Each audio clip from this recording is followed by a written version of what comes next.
வணக்கம். நான் உங்கள் ஆர்ஜே. அதாவது தண்ணி அடிக்கிறது இப்போ ரொம்ப ஃபேஷனாக போச்சு. அது எப்படி சொல்கிறதில்ல, ஃபேஷனா இல்லை பேஷனான்னு தெரியலை. ஏன்னா ஃபேஷனுக்கும் வித்தியாசம் இருக்குது. பேஷன்னா பழக்கம், ஃபேஷன்னா சும்மா புதுசாக நடைமுறைப்படுத்துறது.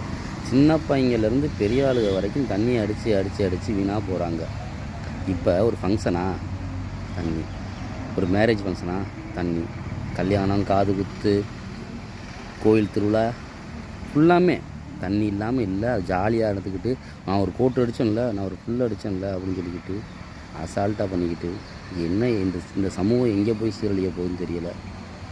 தயவு செய்து சொல்கிறேன், இந்த மாதிரி ஒரு சீர்கேடான ஒரு நிலைமையை நீங்கள் தான் நிறுத்தணும். நிறுத்துறதுக்கு நம்மளுடைய ஜென்ரேஷனை வளர்க்கணும். அடுத்த ஜென்ரேஷனை வளரணும்னா நம்ம ஏதாவது பண்ணியாகணும்.